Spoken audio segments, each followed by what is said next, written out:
Alright, I'm waiting for my guy to get here. A few of them. Probably only get one to stay out long enough to make this video. But here's what we're going to focus on tonight. And I am by no means an MMA guy. I don't do anything in the ring. Hell, it takes way too much energy.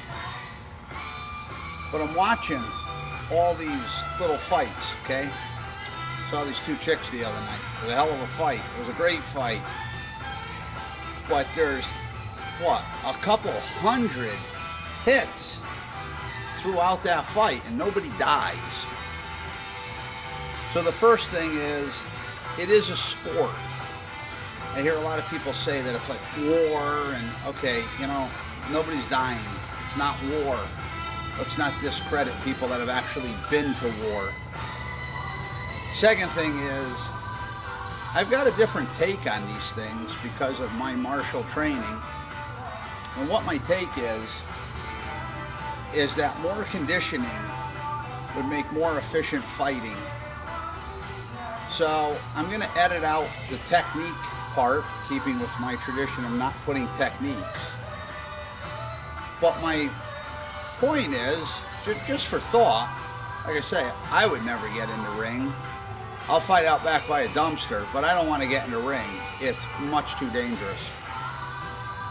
If you take time to block, and now let's take this out of the context of actual street fighting or a real war where people are shooting at you and you get scars on you. Let's just take this to the ring. My way of thinking is, with all this jumping around, and you can see I don't have that rhythm, it's a lot of energy. I get that there's some kind of timing thing involved. There's this boxer at the gym, and I have him hit me. And let me tell you, he hits me like in my kidneys, you know, while I'm in the sun. He hits me, and he hits hard. I mean, he had a professional boxing career.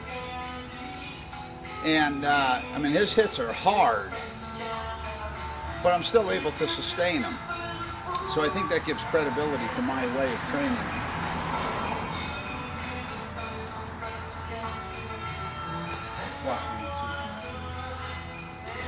I'll just start the whole fucking thing over. Damn it. You're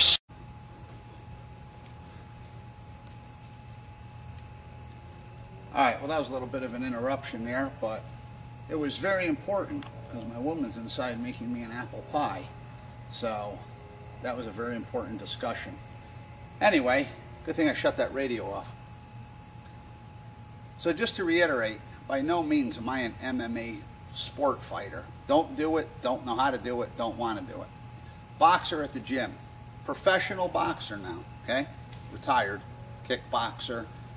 I mean, this guy hits. He hits hard. But there's a lot of differences between the sport and, you know, going into a building that you don't know who's in there and you got to fight for your life. Now, I'm not taking anything away from anybody. Like I said, I wouldn't want to get in the ring.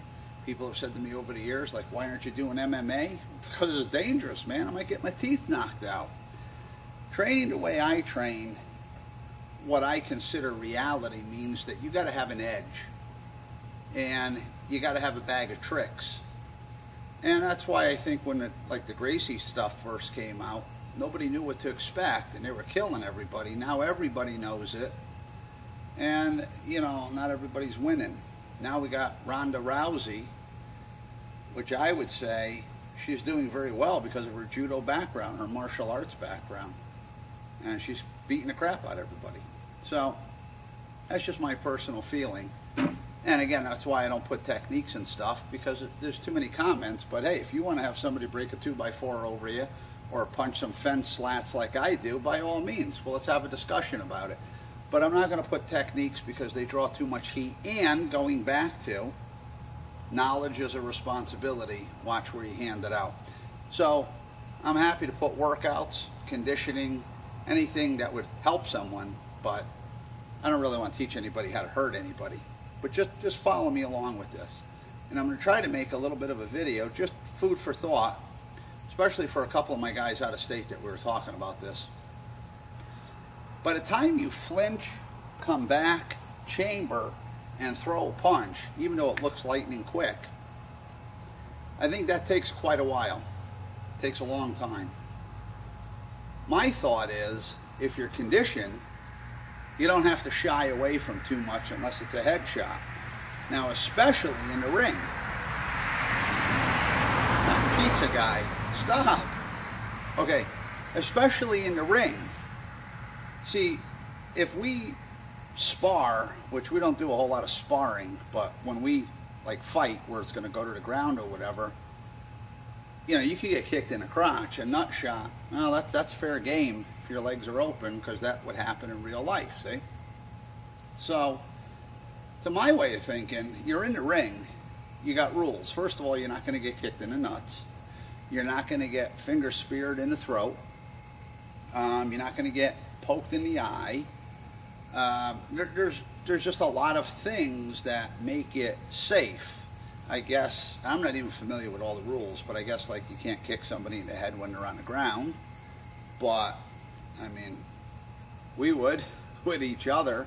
But see, we don't get hurt because we train at that level, and if I'm on my knees and I see my guy come, it's like, uh-oh, he's going to try to kick me in the head, so I'm going to grab his leg. But, see, that's experience. Again, I'm not a ring fighter. I don't train my guys by rules. My feeling is that the rules that keep everybody else safe would get me hurt.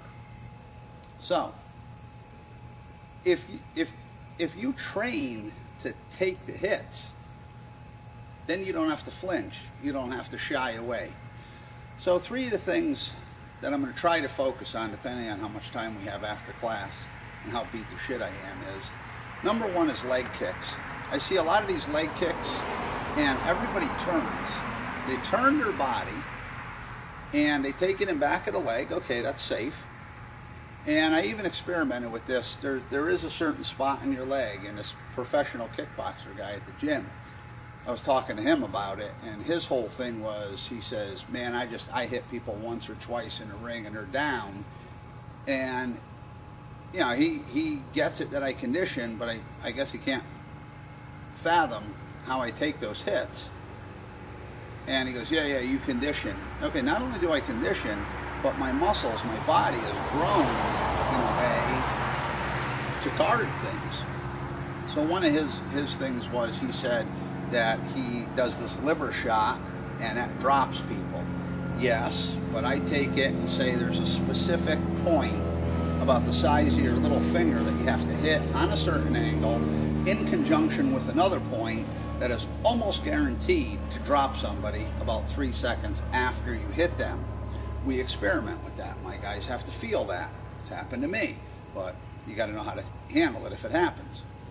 So I take everything very, very specific. The kickboxer guy, been in the ring, professional, this, that, and the other. I kicked him in the leg a few times. He turns. I said, there's this little tiny spot, about the size of a dime. I hit him with my shin. I mean, not hit him, just kind of pressed in. And I told him, I said, flex up. He did. And I hit him, and he, oh man, and he's lumping around. Now, this is nothing towards him, but that's the sharpshooting. That's the sniper. And I don't know, for my money, I'd rather be able to hit that little spot, boom, get on with things, rather than luckily hit it. So I'm going to try to do a little bit of a demonstration with taking the leg kick and getting in, and then I'm going to have to cut out the technique, because we just kind of ad-lib stuff. We don't really plan on things. I think when you plan on things, you're going to get killed.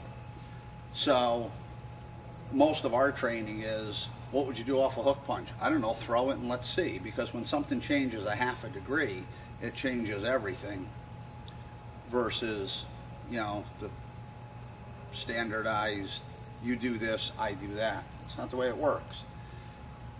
But for the conversation that I was having with a couple of my guys out of state, you can't beat the conditioning. Blocking is good. Conditioning is probably better. The kick comes in and you turn and you come back and then you chamber. That's all lag time. Why not condition yourself? Why not train why not train that when the kick comes at your leg, evidently you see it, it's a normal flinch to do this. Why not go into it, train yourself to take it, because the other guy has to kick, regain balance, and come back. Or my favorite, when they kick and they twirl around and they turn their back to the guy and he stands there and waits. Okay, I'll wait till you turn around again. So we're going to try to cover that. I'm also going to try to cover body shots. I mean, there's not much to do about a headshot, but I'm going to try to cover body shots. Why do they tuck up? Why not just eat it? Again, I don't fight in the ring, but there's a few professional heavyweight boxers here in town that I've interacted with. And, I mean, I've taken her hits. It hurts, but I've taken them, especially with a glove. Anyway, everybody's pulling up now. I'll see what I can put together. And I'll edit out those techniques, because that's not what I want to put out, just the conditioning. Train hard.